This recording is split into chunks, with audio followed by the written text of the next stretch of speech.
Primeiro, disculpas polo meu retraso, que non, por non perder o tempo, simplemente vos direi que está xustificado.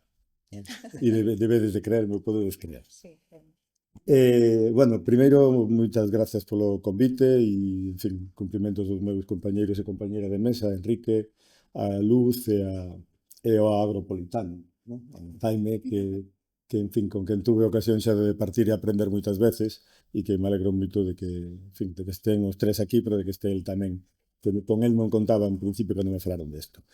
Bueno, eu non quería estenderme moito, o cal non sempre consigo, pero sí que quería formular algunhas cuestións para poder discutir, non? Ou para poder debatir. Eu quería falar hoxe da gobernanza participativa nas paisaxes atlánticas, europeas, culturais e agrarias, de todo isto. E do que, bueno, a mí me gusta chamar, ou estamos empezando a dar en chamar, producto tamén de, bueno, de sucesivos traballos que agora explicarei, isto non é unha ocurrencia que tuvera eu, o que me gusta chamar a gobernanza paisana para a transición ambiental, con acción participativa externa. Os externos somos nós, os que están ali xa son os paisanos, entendamos, non? Os paisanos do país, os paisanos do paese. Isto en italiano entendese moi ben, porque o paese é o país, non? E aquí tamén se entende, pero deixou de entenderse. Por que vou falar desto? Pois primeiro porque está de moda. Sí, está de moda porque é obrigado en todos os proxectos europeos, en todos os proxectos que teñen que ver co territorio e a súa derivación, decir cousas como esta que vou leer, que forma parte dun proxecto co que colaborei hai pouco, non era noso, era dunhos concellos, pero artellar fórmulas de participación cidadá que influen na protección do noso patrimonio natural e cultural, facendo especial fincapé nas paisaxes agrícolas, así como traballar nestes aspectos dende as políticas públicas. A verdade é que tuve unha dúbida inicial na presentación, polo risco de, en fin, de desviar un pouco, non interaccionar co que aquí se quere dialogar, non? E inundar de información inútil e propiamente académica, o cal, en fin, para un académico como a min é moi fácil. Podo estar falando hora e media ou 2 horas, que é o que dura unha clase que dou, e sin acabar de ser útil para o diálogo que aquí queremos ver, non? Claro, efectivamente, todos sabemos moito do asunto que tratamos, se nos supón, e estamos razonablemente convencidos do que sabemos. Pero creo que este foro o que intenta é precisamente dialogar, non? E entendo que polo que puiden ver e polo que coñezo do Proxecto Terra que esta é a idea. Que isto quere ser interdisciplinar e, polo tanto, por eso é multidisciplinar. Temos incluso un xeólogo, que é o que me sabe destas cousas e en teoría só sabía de pedras ao principio, e de movimentos tectónicos. E eu creo que queremos tamén aspirar a que isto seña transdisciplinar, é dicir, que todos aprendamos dos demais, ¿no? E das demais, para modificar tamén o noso punto de vista. Nese sentido, empezo, digamos, por... Non teño unha presentación formal, vou a pasar unha serie de páxinas webs, porque temos xa un montón de información na rede, de todos nós e de todo o que facemos, e ao final é máis útil que eu vos construa unha presentación ou a esa conclusión cheguei. O que quero facer fincapé na presentación e o que vou facer fincapé é no coñecemento para aplicar. É dicir, naquilo que sabemos, neste caso, que estamos vinculados ao CISPAC e, no meu caso, a Instagram, para poder aplicar. A miña aproximación, polo tanto, faise desde un historiador do mundo rural, formado no grupo de Historia Agraria da Universidade de Santiago desde hai 40 anos que existe este grupo, que deu lugar a un montón de tesis de doutoramento, un montón de traballos. Hoxe se chama Instagram, precisamente, e é coñecido, bueno, hoxe, desde hai 25 anos, chamase así. Fui presentado como vicepresidente da Sociedade de Estudos de Historia Agraria, pero xa ascendín, xa son presidente, ¿no? Desde hai un ano. E tamén son director do CISPAC, efectivamente. Digamos que, digo que eu creo que é importante que explique o que fago para que se entenda por que digo o que digo, non? E non digo outras cousas. Estou especializado no cambio tecnolóxico protagonizado polos agricultores en contexto orgánico antes de 1945, é dicir, antes de toda a Revolución Verde xa había moita innovación, moito cambio tecnolóxico, xa viñeran plantas de América, xa se adaptaran, xa cambiáramos as paisaxes varias veces nos últimos 1000 anos. E dende hai uns anos desenvolvemos en Instagram algúns proxectos de historia aplicada, entre eles, pois, o último, do que estamos especialmente contentos, que este laboratorio laboratorio ecosocial do Barbanza, que agora está na fase 2. A fase primeira foi coa Fundación Ría, a fase 2 tamén é coa Fundación Ría, pero xa con un proxecto da Fundación Biodiversidade por valor de 2 millóns de euros, dos cales a inmensa maioría son xestionados polos veciños de Rianxo e as veciñas, é dicir, polos montes de veciños, que é do que vai o proxecto. E, bueno, pois, con algúns dos que están por aquí, algúnas das que están por aquí, desenvolvimos tamén unha rede de investigación que se chamou Revolta, que durou unha serie de anos, no que en realidade aprendimos, ou eu polo menos aprendí moitas cousas, que despois puiden aplicar. Eu procedía da historia, en fin, aquí me misturei con economistas cos que xa nos misturábamos, desde facía tempo, pero non tanto con ecólogos, biólogos, enxeñeiros de montes, que aportaban puntos de vista diferentes, e nos permitimos o luxo de pensar, ¿no? E de facernos preguntas, e de aí saiu, como resultado de todo aquelo, saiu a experiencia de analizar experiencias productivas innovadoras, que lle chamamos, para que vos dedes unha idea, unha daquelas experiencias era Bico do Xeado, cando aínda era unha idea que alguén tiña, ¿no? Eso ocurriu nos últimos 15 anos. E de aí saiu tamén outro proxecto do que eu estou especialmente contento porque ten que ver coa miña propia ubicación de nacemento, que o alimenta, que é, bueno, pois, un produto que se lle ocurriu a Revolta para continuar o seu traballo, unha idea de feito, en fin, de Emilio que está por aí, que foi o que trouxo a idea das vacías e o estudio das vacías, e de Xoan Carlos Carreira, e, bueno, desenvolvimos este proxecto que hoxe ten vida propia, xa non depende de nós, e que funciona máis ou menos só, ¿no? Explico todo isto para que se, digamos, de alguma forma para decir de que vou falar e por que podo falar do que vou falar e que crédito teño, aparte de falar de historia, que parece unha cousa relativamente vinculada a vestixios do pasado. Bueno, as precisións conceptuais de entrada son importantes para calquera académico e para min tamén, non? Entón, cando falamos de protección da paisaxe ou de protección do territorio, o primeiro que hai que preguntar é protección de que e de quen. E se falamos de ordenación, tamén hai que preguntar o mesmo. Ordenación por quen e para que. Os espazos rurais están ordenados ou desordenados según quen e cando. Isto non é misterioso. Se colledes a microtoponimia ou toponimia, ou os mapas do 25.000, veredes que, en fin, se facemos reconstruccións históricas da paisaxe, bueno, pois a paisaxe non é nada estática. Veremos que todos os lugares teñen nomes que teñen que ver coa súa dedicación productiva. Liñeira, Lameiro, Toxal, en fin, podo continuar e vos tamén, así que non vos vou aburrir, non? Que non vais a atopar en ningún eucaliptal, vale? Tampouco ningún bosque. Non atoparedes o topónimo, mas que nos últimos, hai 50 en Galicia e todos son dos últimos 50 anos. Atoparedes Fraga, atoparedes Bouza, atoparedes Devesa, que é o bosque de verdade, ou atoparedes Souto, pero non atoparedes bosque, nin atoparedes piñeiro, normalmente en singular, non piñeiral, freixeiro.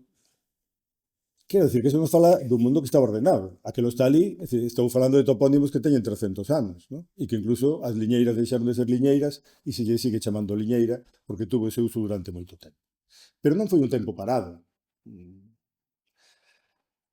Non foi un tempo parado porque do século XVIII e durante todo o século XIX e da primeira parte do século XX houve unha intensificación productiva en Galicia que a mellor non a temos na memoria, pero sí a temos na historia, ¿no? E que está conformada por complexas rotacións nas que se incorpora moita gandería. Sí, o gando que vendía Antón de Marcos e os fillos de Antón de Marcos, que aquí en Lugo son moi famosos e que deron lugar ao capital de Pescanova, que ademais era unha gandería que garantizaba a fertilización, que estaba vinculada aos mercados próximos e aos mercados antigos, en fin, as Quendas, Monterroso, mercados que teñen 1000 anos, 800 anos, datados. E mercados lonxanos, porque desde medio do século XIX Galicia exporta, pois, nalgún momento, o 90% do que exporta a Dinamarca a Inglaterra. Estamos falando dunha exportación de gando brutal, ¿no? Dese gando que nos fixo, que permitiu darlle o sobrado á casa, construir o hórreo do século XVIII e que moitos de nós, ademais, acabáramos estudiando, ¿no? Pero isto non é cousa dos últimos 50 anos, Isto é algo que empeza en 1850. e as rotacións moito antes. Digamos que o éxito de todo aquel proceso revolucionario no marco orgánico mediuse no crecemento da poboación ou no tamaño dos órganos, por exemplo, ¿no? Que distinguen unhas zonas de outras. Eh, Pensade que era un policultivo con plantas americanas, que non era posible sin o millo, a pataca, o pimento, o tomate, que non había aquí, que veu todo de América, e que foi integrado, hoxe nos parece que está aí desde sempre, pero non está. Se foi moi importante que Colón chegara a América, moito máis importante foi para nós e para o noso territorio a incorporación de todas estas plantas. Bueno, e ademais, as raíces, o nabo, as sementes de prado, a erva de Vigo, o trevo, o raigrás, todo isto forma parte deses cambios do século XVIII. E todo iso configura un territorio que é o que hoxe seguimos vendo como algo que había e aínda se conserva, pero que xa perdimos, non? Bueno, máis o manexo fundamental das leguminosas, que se vos digo que é o toxo, pois diredes, claro, por eso hai tanto toxo. Sí, porque se plantaba o toxo para poder ter moito toxo, non porque medrara só. E iso garantizou a especialización vacuna. E iso determinou unha paisaxe. E iso determinou unha toponimia que define esa paisaxe. E isto é o que sabemos, todo isto que acabo de resumir, así moi rapidamente, é o que sabemos despois de 60 anos traballando en Historia de Galicia, non? E descubrindo que a nosa historia agraria e das nosas paisaxes é unha historia europea e atlántica, efectivamente. E como se goberna isto hoxe? E, bueno, pois a gobernanza é un termo novo, non? Non é nin planificación, nin ordenación, nin protección. E cando aplicamos a gobernanza ao termo patrimonio natural ou paisaxe natural, xa estamos cometendo un erro. Si estades de acordo con todo o que acabo de contar.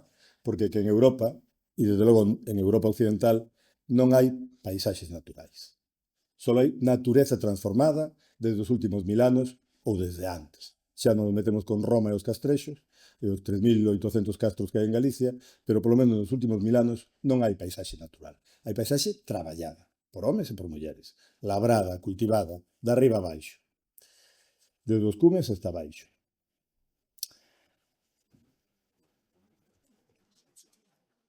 Claro, porque outro concepto que utilizamos moito, a paisaxe tradicional. Tradicional desde cando? Tradicional de antes do millo e da pataca, tradicional de antes da especialización gandeira, tradicional de antes da especialización leiteira, tradicional de antes do eucalipto do que arde, tradicional desde cando? Que queremos decir cando decimos tradicional? E simplemente decimos anterior a hoxe. E anterior a hoxe, claro, para un historiador son moitas cousas distintas, para unha historiadora tamén. Bueno, por eso quería presentar basicamente pois, un centro no que estamos, que é o CISPAC, que intenta precisamente responder a algunhas destas preguntas e desenvolver algúns destes retos a partir dunha pregunta moi sinxela e moi complexa, que é que facer coa terra que temos, non? Coa terra como terra e coa terra, igual que a vosa terra, pero tamén coa terra como planeta, non? Porque é evidente que hoxe o momento, e neste momento o gran problema é a sustentabilidade planetaria e o que desde cada ámbito podemos facer en relación con eso. Así que quero atender basicamente a tres cuestións, non? Unha que ten que ver coa gobernanza e a transición ambiental, outra cos métodos de participación e outra con algunhas ideas para desenvolver a transición ambiental, non?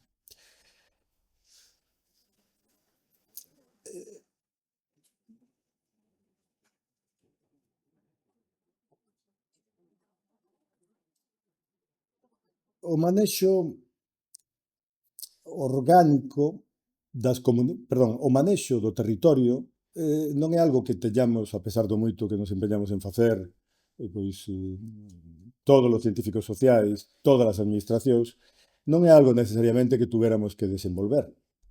É algo que, insisto, estaba desenvolvido, non? Hai unha relación que descubrimos entre manexo orgánico e manexo colectivo e manexo sustentable que aínda podemos rastrexar. Este proxecto do Barbanza busca precisamente iso, non? A modificación da sustentabilidade no caso do Barbanza e no caso deses montes de Rianxo ten que ver coa intervención despois da Guerra Civil da forestal, a plantación e o cambio dunhos espacios que estaban dedicados a ovellas, a cabras, a cultivos, a devesas, a o que se chama habitualmente árbores do país, para ser, digamos, desenvolvidos de outra forma, non? Fundamentalmente como no cultivo primeiro do piñeiro e logo do eucalipto.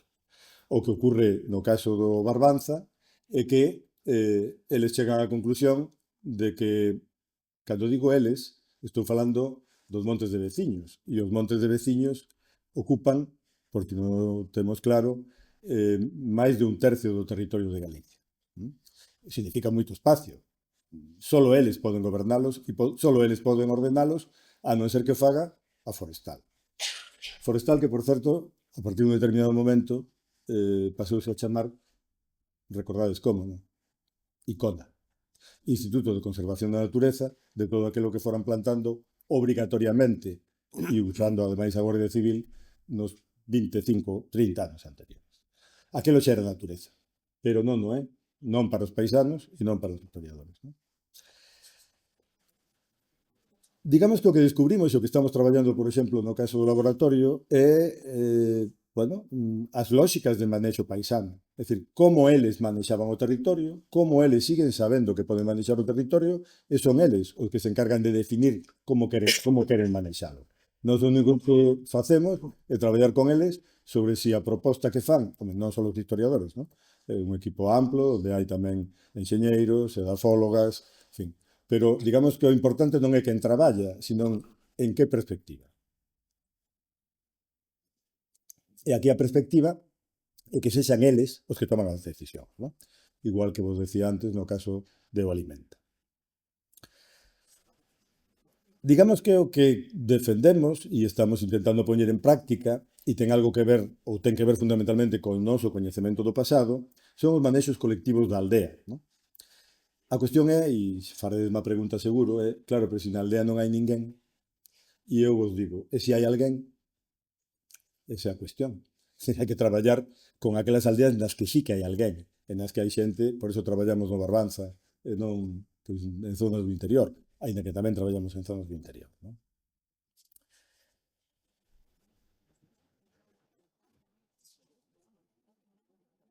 En segundo lugar, e en relación con isto, quería falar dos métodos de participación. Porque digamos, intento transmitirvos así con moita rapidez como conseguimos traballar con comunidades de montes, sin ser invasivos, sin decirles o que teñen que facer. E seguindo precisamente a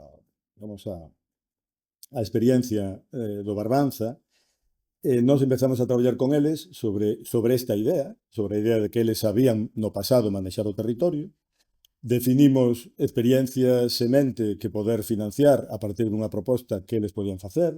Bueno, traballamos con eles, desenvolvimos, non trouxen neste caso o libro, pero podedes ver digamos, a web e aí se explica todo isto que estou agora resumindo. Traballamos con 3 comunidades, dialogamos con eles, entrevistámolas, eles nos explicaron o que facían, nos documentámolo na reconstrucción da paisaxe do século XVIII a través de vías non orais, efectivamente, sino a través da documentación disponible, e logo, en fin, establecimos un diálogo con eles sobre como se traballaba antes, como se traballa ahora e que posibilidades hai de futuro. Quen fala das posibilidades de futuro? Eles, as comunidades de montes. Son eles, son os que poden desenvolvelas, non? Non nós. E nese diálogo saliron esas varias propostas de proxectos semente, dos cales pois, o único que fixemos nós foi premiar ou decidir a quen se financiaba modestamente con 5.000 euros para desenvolver iniciativas. De eso e desa xeneración de confianza durante 5 anos, claro, a variable tempo é importante, non é chegar en encher, saiu a posibilidade de que se, digamos, entre eles mesmos, a xente do noso grupo, a xente da Fundación Ría, pensaron na posibilidade de pedir un proxecto, ao que antes aludín, moito máis potente, moito máis difícil de conseguir, que eu non esperaba que conseguíramos, pero como os tempos tamén están cambiando, aínda que no último mes non sabemos en que dirección, bueno, pois o proxecto foi concedido e por eso se estamos desenvolvendo ahora digamos, esa segunda fase do laboratorio con moitos recursos. Non? Pero para min a clave, ou digamos a lectura de todo isto é o primeiro que temos que ter os académicos é moito coñecemento histórico e do pasado e das comunidades e do territorio. hai que coñecer todas as súas prácticas. Non cales son as boas, senón cales son as súas. E iso só se consigue no tempo. ¿No? E a segunda conclusión é que hai que acompañalos en procesos autónomos, é dicir, nos procesos que eles mesmos van desenvolvendo. Claro, a nosa misión é ter o motivo de engado. O engado, neste caso, nos lanzamos un anzó cun engado e o engado eran os proxectos semente. Na medida que aquilo funcionou, o diálogo é máis efectivo. E na medida que o diálogo é máis efectivo, pois neste caso, pois a Comunidade de Taragoña ou a Asociación en Defensa do Monte de Rianxo, que foi a unión paralela e espontánea que eles mesmos desenvolveron por unha razón moi potente, porque estaban fartos de que en 30 anos lles ardera todo 3 veces. Entón chegaron á conclusión de que ou pechaban ou algo terían que facer. Viron en nós a posibilidade de facer algo distinto e iso que están facendo hoxe. E que o que están facendo? Pois, por suposto, sustituir eucaliptos por frondosas, eliminar a mimosa, bueno, non ali non é mimosa, é acacia, negra, plantada nos anos 40 e que non hai o demo que saque do monte, introducir cabuxas, e, sobre todo, que é o máis importante, iniciar dinámicas propias, autónomas, que nos apoiamos e acompañamos, que teñen que ver coa propia identidade da comunidade como unha comunidade que ten identidade, que se chama aldea e que ten unha personalidade xurídica determinada que se chama Monte de Veciños. Intentar unir todo eso e xenerar unha dinámica que efectivamente se está xerando. Non entro nos detalles de como se, digamos, como todo isto se pode descompoñer teóricamente no que é a acción participante, pero na práctica, ao final, é o que fixemos. Non? E o resultado é algo que tamén está moi de moda en todos os proxectos europeos e en calquera liña de desenvolvemento innovador que vos poidan presentar da forma máis desde calquera ministerio ou desde Bruselas ou calquera axente emprendedor, ¿no? Que é a cocreación. A cocreación entre os académicos e os científicos e pues, os que fan de verdade o traballo, que neste caso son as comunidades. ¿No? Digamos que a observación participante no noso caso consiste en intentar pasar desapercibidos como se si fóramos paisanos. O sea, como se si fóramos dali. Que nos acepten. Que entendan que non somos o axente de extensión agraria, nin o enxeñeiro forestal, nin o que fixo concentración parcelaria, nin todos eses que nos últimos 60 anos foron introducindo intervencións nese espacio que a estas alturas ningunha foi positiva. Ningún. Todas temos que velas críticamente. E en todo caso isto podemos discutilo. Pero digamos que a conclusión a que chegamos tamén en términos teóricos e en traballos que estamos facendo para toda Europa, xa máis alonxados do concreto, máis en términos teóricos, é que todo o proceso posterior ou de abandono dos manexos orgánicos en Europa, que teñen que ver coa Revolución Verde, coa introducción do petróleo, co uso de enerxías fósiles, xusto o que estes días en Bakú e antes en 29 sitios distintos están intentando demostrar que hai que eliminar, todo isto foi o que se fixo na lógica da Revolución Verde. E todo iso ten que ser, non podemos cambiar o pasado, e hai que asumir a historia.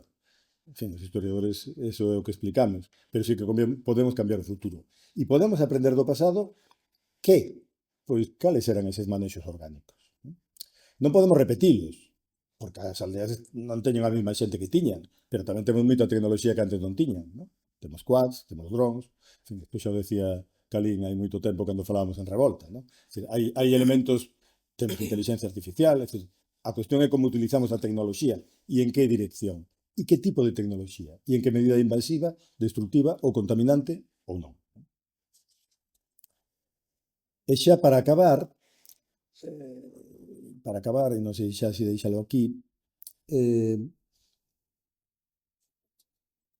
sí, vou acabar aquí, e así o deixo para discutir despois. Con dúas reflexións. Unha, efectivamente, se algo descubrimos, e eu, de feito, xa fixen aí 30 anos, casi 40, a tese sobre esta cuestión, é que, con un libro que, por obra e gracia de Ramón Villares, que era o meu director de tese, tuvo un título feliz, que foi Labregos con Ciencia, descubrimos, e hoxe estamos descubrindo que iso ocurre en toda Europa, que antes da Segunda Guerra Mundial, e entre 1880 e 1940, ou 1945, é dicir, antes da bomba atómica, antes da era atómica, antes da Segunda Guerra Mundial, antes da Revolución Verde. En toda Europa, e incluso tamén en moitos sitios de América, non só de Norteamérica, houve unha mistura moi interesante que estamos intentando redescubrir entre coñecemento científico, efectivamente, o coñecemento dos científicos, dos biólogos, dos enxeñeiros, dos técnicos agrarios, dos veterinarios, e o coñecemento paisano, o coñecemento labrego. E que é o interesante de todo ese estudio dese pasado? Que todo se producía no marco orgánico, preferentemente orgánico, ou exclusivamente orgánico, con moita innovación, e con moito uso da ciencia. Bueno, aquí tedes a Roscodina, ¿no? Que fixo eso, ¿no? Porque eran os paisanos os que definían os límites. A mellor non o credes, pero sí. Que definía os límites da aplicación da ciencia no ámbito agrario, no ámbito pecuario, non eran os técnicos que non podían con eles. Eran eles. Porque eran maioría, porque eran votantes, porque eran moitos. Agora son poucos, pero daquela eran moitos. Agora teñen outras capacidades, veremos cales son, ¿no? E claro, a alternativa digamos, a esta orientación que nos formulamos e que estamos desenvolvendo, como digo, en diferentes proxectos, a alternativa sería cal? Pois a que nos deron nos últimos 35 anos en Galicia, xa sabedes cal foi, o turismo. Claro, e o turismo pode ser unha vía, e o é. O sea, ninguén vai negar que nin que o Camiño de Santiago, nin que o turismo rural, nin que todo eso xenera moitas actividades que permiten que a xente se quede no rural, etc. O problema é que o que non fai o turismo é manexar as paisaxes. E ou manexamos as paisaxes ou arden, ou se degradan, ou desaparecen. E o turismo que vai vir? A ver, pode ser. Poden querer vir, como queren algo que inventaron os holandeses hai moito tempo, poden querer vir a ver o rewilding. Deixade todo a bravo, que para espacios civilizados xa están as Midlands, xa está o noroeste de Europa, xa está o Benelux, e aquí podemos vir a ver a natureza brava. Pero que aquí nunca houve natureza brava. Por iso, cando a deixamos, ou cando a manexamos mal, o que fai arder. E aquí o deixo. Gracias. Lourenzo Fernández Prieto, tamén de sobra coñecido seguramente por todos vostedes, é catedrático de Historia Contemporánea da Universidade de Santiago de Compostela, especialista en Historia Agraria e no tempo do golpe de Estado, na Guerra de España e no franquismo. Na actualidade é académico da RAC, vicepresidente da Sociedade de Estudios de Historia Agraria, coordinador do Centro de Investigación Singular das Paisaxes Atlánticas e Culturais, que agrupa equipos de investigación das 3 universidades galegas, nos eidos da Historia, Xeografía, Economía, Enxeñería, Socioloxía, Ciencia Política e Medio Ambiente. É autor de numerosos libros, textos e artigos científicos e de divulgación relacionados con estes temas e tamén un activo colaborador na prensa escrita e nos medios de comunicación en xeral.